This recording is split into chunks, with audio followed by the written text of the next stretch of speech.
Le vrai visage de Bernard Bajolet, nouveau directeur de la DGSE et surtout nouveau Playmobil à cacher de petits garçons. Mais je me vois de mettre chou.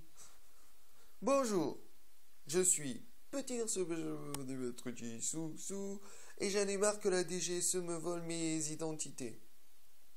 L'ancienne, le nouveau, enfin il n'y a pas que lui, hein. Il y a aussi la DGSI bientôt. Et avant, il y a eu juge, procureur, avocat, etc. Donc, au niveau des copyrights, c'est simple. Je vais rien dessiner, je vais rien écrire, je vais tout dire en blabla. Voilà. Donc, Azertybook le sait. Pour ceux qui arrivent, c'est le nom travesti de Bernard Bajolet avec qui on a eu une discussion sur Gendarmerie Tonens. Alors tout a été censuré, effacé, sauf en cache. Et la différence entre une censure, par exemple YouTube, s'il a trop de plaintes d'internautes marocains qui se plaignent que le Vilaignac les traite de bougnoules et que c'est eux qui dealent la drogue et que ils s'en foutent maintenant et que tout est installé, les contrats payés par la DGSE et le roi du Maroc. Ben voilà quoi, ce genre de truc. Bref, il réitère la boulette de Aziz Belkoura.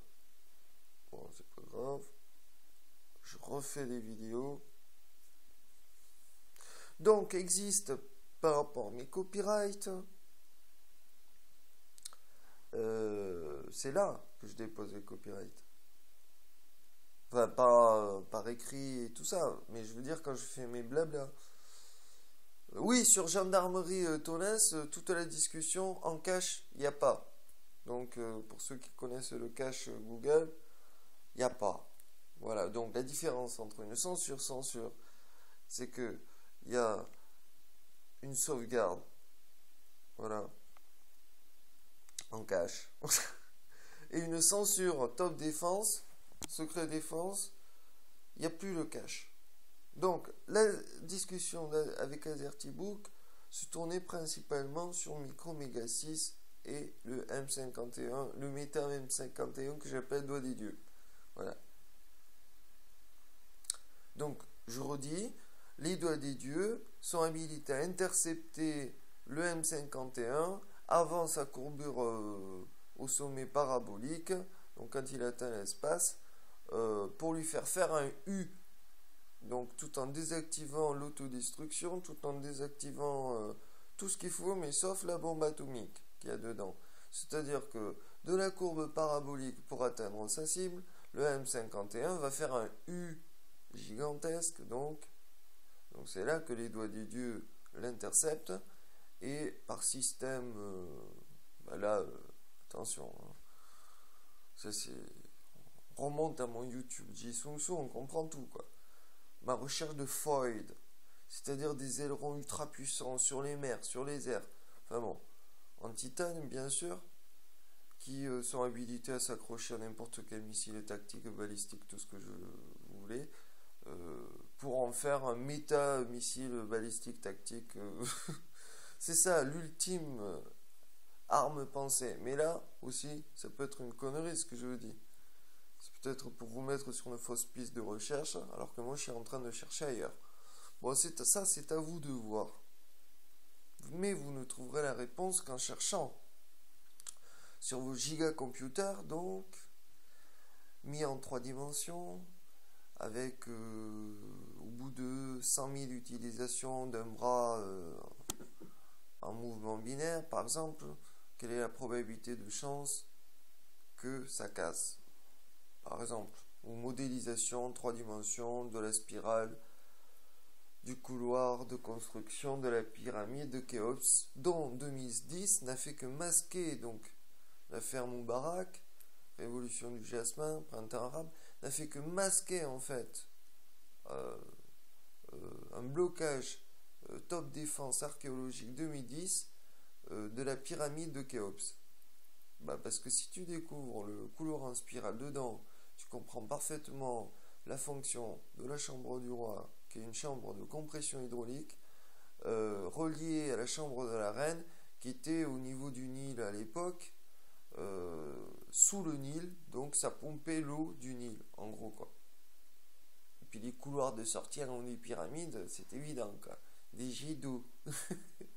Donc, la première pompe hydraulique, c'est la pyramide de Khéops. Bref. Ouais, Microméga 6. L'œuf en titane avait les 8 bras qui jouent de foil pour traverser, survoler les océans, qui joue de pilier avec les 4 bras en haut, 4 bras en bas pour des structures, des méga structures. Voilà.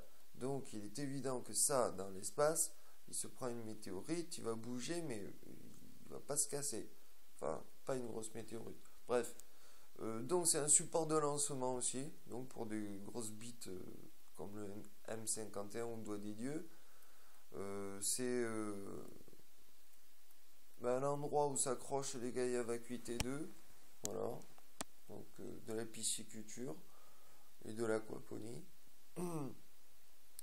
Donc avant de coloniser la Lune et les océans, la Lune et Mars, il faut coloniser les océans, donc c'est pas débile ce que je raconte. Pour les ouvertures géostratégiques et géopolitiques, militaires, tout ce que vous voulez, l'ego, il faut une signature de contrat universel.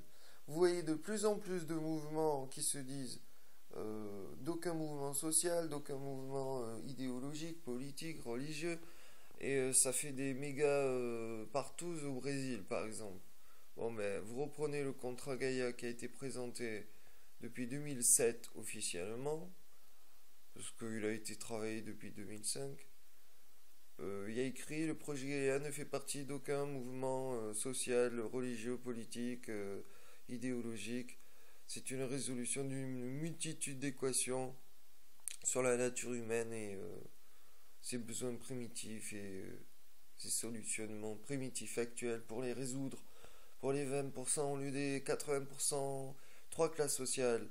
Vous reprenez mon passage à Sao Paulo, à l'université sociale anthropologique, à qui j'ai fait mon blabla. Vous reprenez les revendications de ceux qui lancent ça au Brésil. Et ben voilà, vous superposez. C'est exactement mot à mot, exactement la même chose, à part qu'ils ne donnent pas le nom Projet Gaïa, puisque c'est un mouvement apolitique, religieux, non idéologique, etc.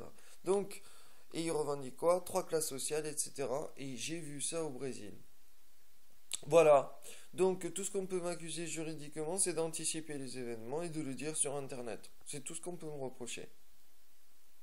Donc, pour la DGSE et la nouvelle DGSI, ils ont largement compris que non seulement j'étais pas un ennemi du G20, arrêtez de rigoler, mais leur alter ego antagoniste, un pur produit de la mondialisation, simultanément et réciproquement à sa conséquence et à son équilibre. Amen, Shalachum.